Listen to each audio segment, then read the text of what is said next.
I'm Veronica Dudo in Washington, D.C. Tonight on EWTN News Nightly, ceasefire holds. War Secretary Hegseth addresses the Strait of Hormuz tensions, emphasizing today.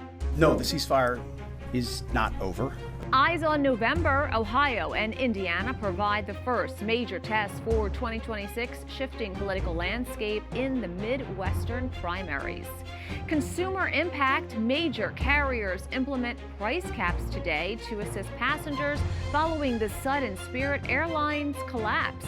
And funding freeze, a new bill targets youth gender procedures while defunding Planned Parenthood through a July 4th expiration. These stories and more tonight. From EWTN, the Global Catholic Network, this is EWTN News Nightly. Thank you for being with us on the Feast of St. Hilary of Arles. Our top story tonight. President Donald Trump says Iran is trying to survive and they won't be successful unless they make a deal. He believes the U.S. has total control and he calls the blockade of Iran amazing. The president and his Secretary of State each spoke from the White House earlier today. We also received an update from the Pentagon. I call it a skirmish because Iran has no chance. President Donald Trump says Iran's leaders and military have been decimated. They have no Navy, totally wiped out. They have no Air Force, totally wiped out.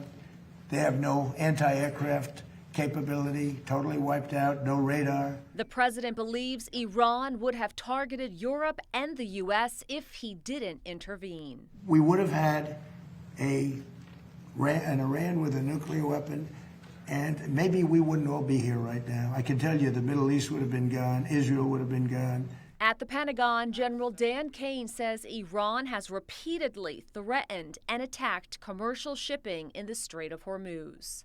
By obstructing one of the world's most critical maritime checkpoints, a vital transit route for approximately 1/5 of the global oil consumption, Iran is weaponizing the global supply chain. And Secretary Pete Hegseth argues Iran's leadership and remaining military are not always on the same page. There are some actions the IRGC takes sometimes that are outside the bounds of what maybe Iranian negotiators would like. That's their job to rein that in and ultimately create a condition for a deal. This week, U.S. Secretary of State Marco Rubio will travel to Rome to advance bilateral relations with Italy and the Vatican and to discuss the situation in the Middle East.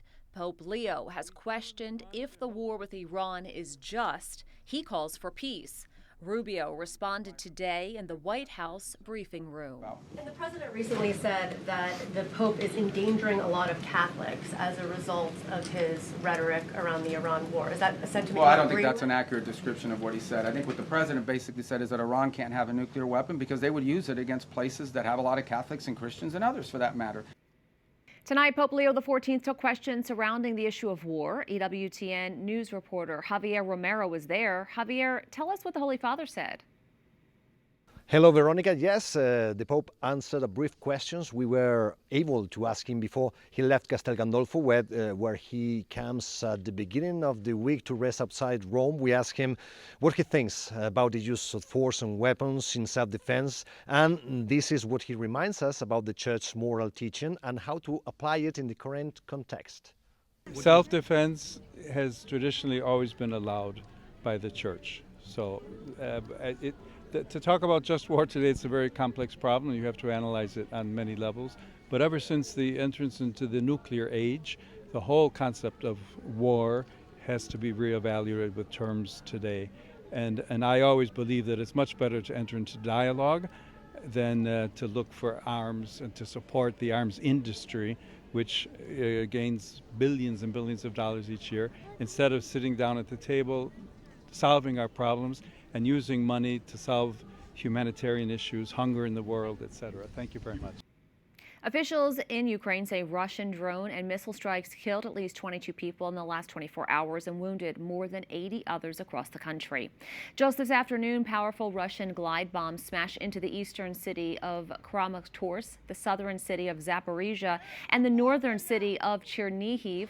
Ukraine also continues the pace of its long-range attacks on Russia, apparently aiming at military-industrial complex facilities. Earlier today, a Ukrainian drone attack injured murdered 3 people in a city east of Moscow. This comes as Russian President Vladimir Putin has announced a 2-day ceasefire in the war with Ukraine to observe the anniversary of the defeat of the Nazi Germany in World War II. The ceasefire would run Friday and Saturday, according to the Russian Defense Ministry. However, Ukrainian President Zelensky countered with his own proposed pause in fighting starting earlier on the night of May 5th.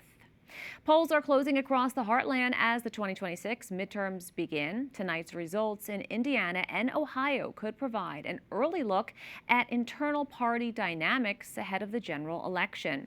In Ohio, the race to succeed Governor Mike DeWine takes center stage. On the Republican side, Vivek Ramaswamy leads the field, while Amy Action fronts the Democratic ticket. Meanwhile, voters are also narrowing the field for the high-stakes U.S. Senate special election to fill the seat vacated by Vice President J.D. Vance. The Indiana primary has turned into an expensive political battlefield as President Trump launches a targeted retribution campaign against fellow Republicans. 7 GOP state senators who defied the president's redistricting efforts now face well-funded Trump-backed challengers. This unprecedented surge in national spending is testing the president's power to unseat incumbents. For more, I would like to bring in Clifford Young. He is the chair of Ipsos Public Affairs and a professor at Texas A&M's Bush School. Thanks so much for your time. Great to be here. While there normally wouldn't be a national spotlight on a local state election, there is now. Why are the Indiana primaries significant this year? Yeah, we typically wouldn't be paying much attention to the elections in Indiana, but this year they're important because they're really a test case for Trump and whether he still has the pulse of the party. State senators this year pushed back against redistricting, and Trump and the Republican establishment are primarying these senators, these state senators, and really that's what we're looking for at this point. To what extent can they turn over those elections and put in Trump people or not? And that will say a lot about Trump's relative power, relative resonance with the base. What are some of the issues important to voters as they head to the polls? Now, they're really worried about one primary thing, and that's affordability. It's making ends meet, it's cost of living. Those are the critical issues. Some other issues include immigration on the one hand, obviously foreign policy and Iran on the other, but really Americans today are worried about their pocketbooks. And what would make these election results meaningful? Well, either Trump does not have an effect on the elections, that is, the sitting senators that are running right now, which is about 7 or 8, ultimately stay. They're able to be reelected. That will say that they'll indicate that Trump is losing his grip, at least in a relative sense, again, on the base. But if he turns over a lot of these elections, if a lot of Trump people are ultimately elected, that will indicate that he still has control of the party, still has control of the GOP, and that will be important going into the midterms this year. And what do you think that would signify for the Republicans and Democrats moving forward? Yeah, I don't think it says much about the general elections, that is, the midterms in general, pitting the Republicans against the Democrats. It's really a Democratic year. This is the year that the party out of power typically does better.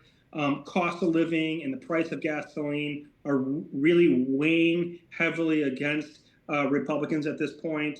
But it will say and could say a lot about, again, Trump's relative hold over the base. Clifford Young will be watching. Thank you. Thank you so much.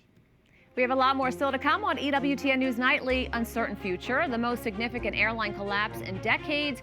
What does it mean for budget travel in America? Plus, key legislation pro-life lawmakers are banking on is now front and center in a high-stakes fight on Capitol Hill.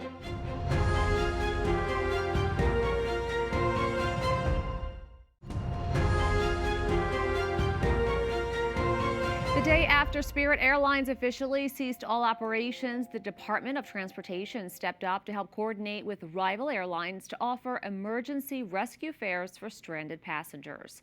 Experts say the liquidation marks the most significant airline collapse in decades and will permanently alter the landscape of budget travel in America. As Spirit's yellow planes sit idle on tarmacs nationwide, the focus shifts to the bankruptcy courts and the thousands of employees now facing an uncertain future. Travel expert Peter Greenberg joins me now to discuss how this is impacting the industry. Thanks so much for coming on. Happy to be with you. The DOT is talking about rescue fares, but those seats are limited. Which airlines are actually stepping up, and what is the fastest way for impacted travelers to rebook? Well, first of all, there used to be a gentleman's agreement among all the airlines about 30 years ago that if one airline was failing, other airlines would honor those tickets. Of course, that gentleman's agreement expired 30 years ago. So what you're seeing now with these rescue fares is that the airlines have capped fares at maybe what Spirit was offering, but you're still going to have to pay them to get on their planes. In some of the cases, it's only on a standby basis. In some of the cases, it expires in about 10 days. So that doesn't affect everybody. The good news for the Spirit passengers is that 100% of them paid for their flights with a credit card or a debit card. And if they paid for it with a credit card, they will get an immediate refund. It's under the federal credit law. That money comes back to them. A debit card is a little more of a complex issue because that's money that's already been taken out of your checking or your savings account. That'll take anywhere from 2 to 3 weeks to come back. It'll take longer, but they will get their money back. The real problem is, okay, they didn't just want their money back. They wanted to get to where they wanted to go in the first place. How are they going to get there? And that's where the fares are starting to go up. We're already seeing that regardless of what happened to Spirit with every other airline because of the oil crisis, because of the spike in fuel prices. So we're seeing international airfares up 37% in the last 6 weeks. We're seeing domestic airfares as high as 20% higher than they were 6 weeks ago. And that becomes a real problem for a lot of passengers. So we're seeing an uptick in the prices because of fuel costs, and of course you just explained how people are able to get their refunds. There are numerous events that are planned for America's 250th plus the FIFA World Cup this summer. Will this closure impact summer travel? Probably not, because when you take a look at Spirit's total capacity, it was about 5% of the total capacity offered by U.S. airlines. So that'll get spread out. In fact, within 24 hours of the Spirit closure, JetBlue made a real big move into Fort Lauderdale, flooding the zone with more flights and more frequencies. Of course, they can now use that gate space if they want to buy it out of bankruptcy. So they'll fill that void in many of those places where Spirit flies. But the far deeper issue here is the definition of a low-cost carrier, because Spirit was defined as a ULCC, an ultra low-cost carrier. Sadly, there's nothing ultra low cost about any of those ULCCs, simply because they've got to pay for fuel at the same high prices as everybody else. Their equipment costs are higher, their labor costs are higher, their goods and services are higher, and their only competitive advantage in their original business model was what? Offering lower airfares. Well, do the math. If your airfares are so low you can't pay for the fuel or anything else, that's not sustainable. Spirit basically ran out of cash, and we now know what happened. Peter Greenberg, thank you so much. You got it. Pro-life lawmakers in Congress are banking on several issues that may play a key role in the November midterm elections. We are talking about the amount of federal funds that end up being used for abortions and transgender procedures. Several pieces of legislation face a pivotal deadline in the coming weeks. Capitol Hill correspondent Eric Rosales spoke with pro-life lawmakers who are behind the push to defund them. Good evening, Veronica. The stakes are high. You may recall the Republican passed One Big Beautiful Bill was signed into law by President Trump last July 4th. That imposed a one-year ban on federal Medicaid funding for providers like Planned Parenthood. But that is set to expire this Independence Day. Over a 3-year period, Planned Parenthood got $1.5 billion of money out of Medicare. I mean, think about that. We're taking money from our seniors, putting it into transgender treatments, irreversible treatments on minor children. We should ban that. The nays are 48. Senate Democrats blocked Senator Hawley's bill, which would ban federal funds for abortion access and transgender treatments. He's now appealing to Speaker Mike Johnson to get it passed in the House, and he's not the only one. The best medical evidence does not support doing these sex change operations on minors. The rate of psychiatric illness, other problems after these irreversible surgeries is as high or higher than without them. Republican Senator Bill Cassidy, a doctor, tells me some medical organizations have dropped age limits for adolescent transgender treatments, including mastectomies and facial and genital surgeries. He supports what other European countries are doing, like requiring mental health tests before any treatment. The issue has caught the attention of the Health and Human Services Secretary. So-called gender-affirming care has inflicted lasting physical and psychological damage on vulnerable young people. This is not medicine, it is malpractice. Democrats charge Republicans want to ban what they claim is life-affirming health care. Defending freedom, including a woman's freedom to make her own reproductive health care decisions, and contrast that vision with the extreme MAGA Republican plan to criminalize abortion care, impose a nationwide ban, limit access to IVF and contraception. U.S. bishops continue to oppose abortion and transgender treatments that violate human life and dignity. They support bans on taxpayer funding for abortions and gender-affirming care while promoting life-affirming health care. At the Capitol, Eric Rosales, EWTN News Nightly. Thousands of people from across Ireland showed up for the annual March for Life in Dublin, making their voices heard for the voiceless.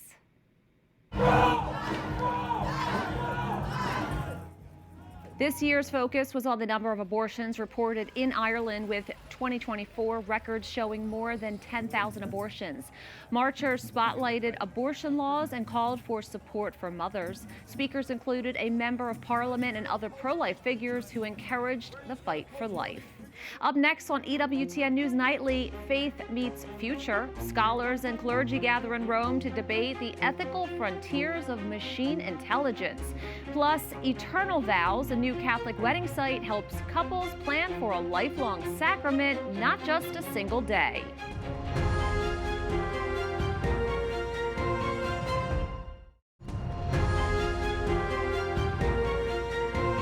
China now commands nearly 90% of the rare earth supply chain, a chokehold on the essential minerals powering both AI processors and advanced weaponry. After decades of aggressive state investment in Western outsourcing, Beijing now weaponizes the Argus Metals Index to manipulate global prices and crush emerging competition.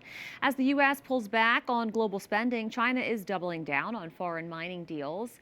So is the West already too late to break this strategic monopoly? Joining me now to discuss is Oz Sultan, Chief Strategist with the Sultan Interactive Group. Oz, thanks so much for coming back on. Thanks for having me. China controls 60% of the rare earth supply chain, which is critical to weaponry and, of course, vital for AI technology.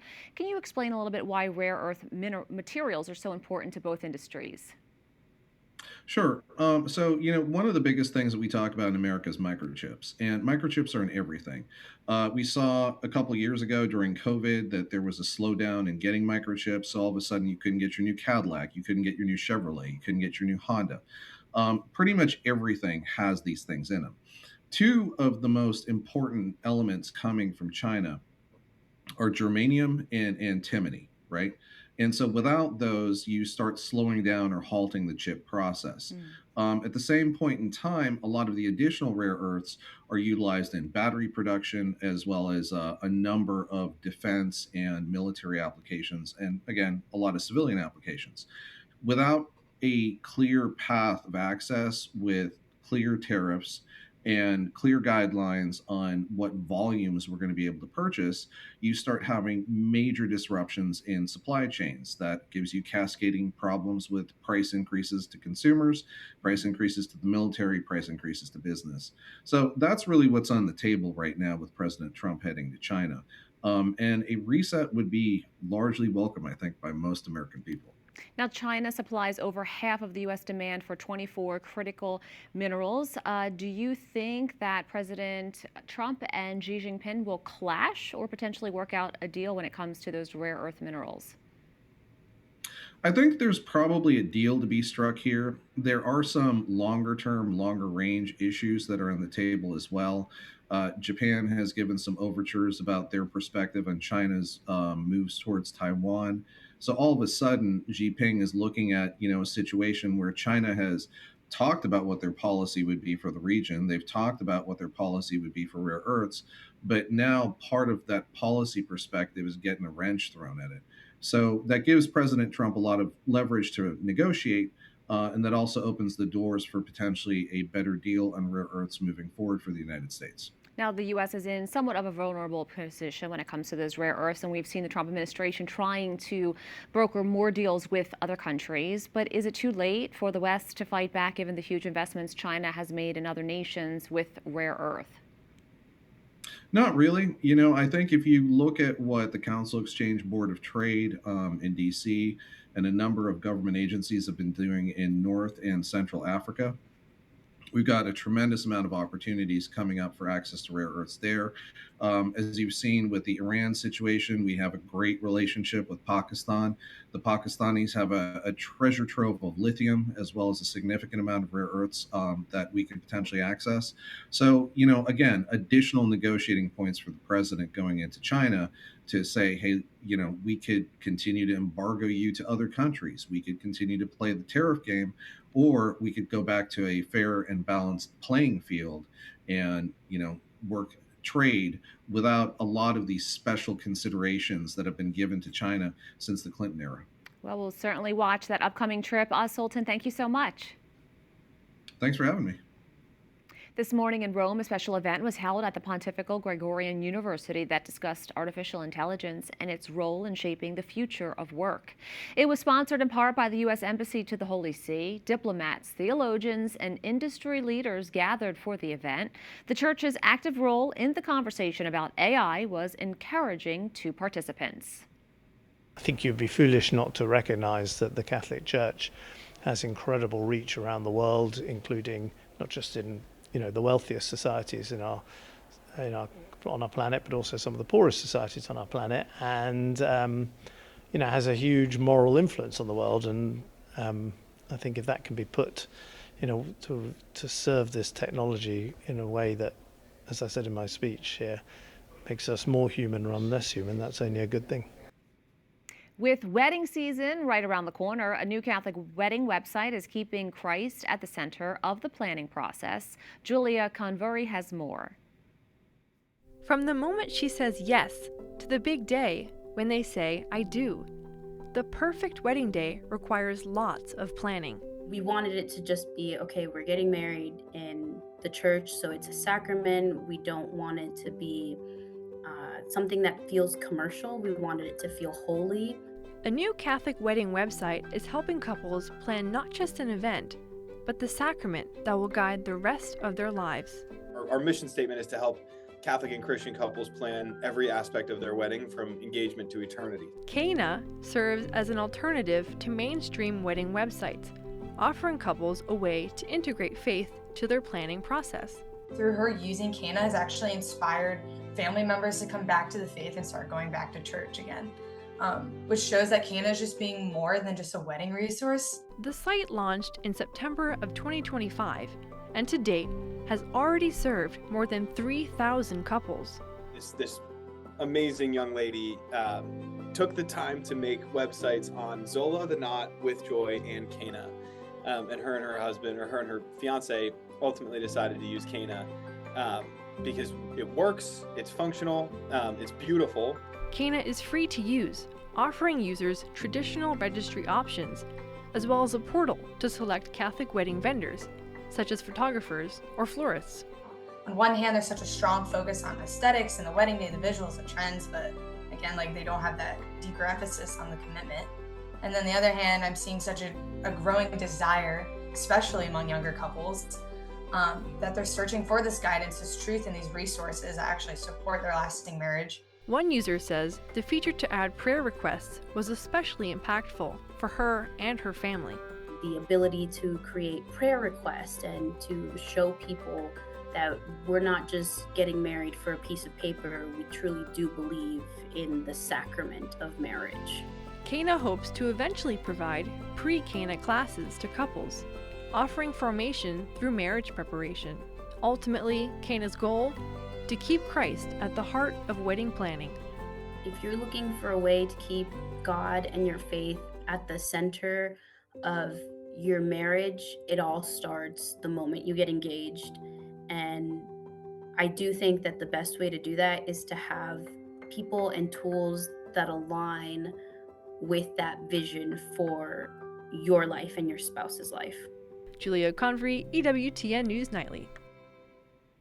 A new book is out today featuring the writings of Pope Leo. It's called Free Under Grace. It features writings of then Father Robert Prevost when he held the office of Prior General of the Order of St. Augustine from 2001 to 2013. The Italian edition has already hit shelves. Translations in other languages will be released soon. We thank you for watching tonight. Remember, you can follow us on social media, Facebook, X, YouTube, and Instagram at EWTN News Nightly. I'm Veronica Dudo. Good night and God bless.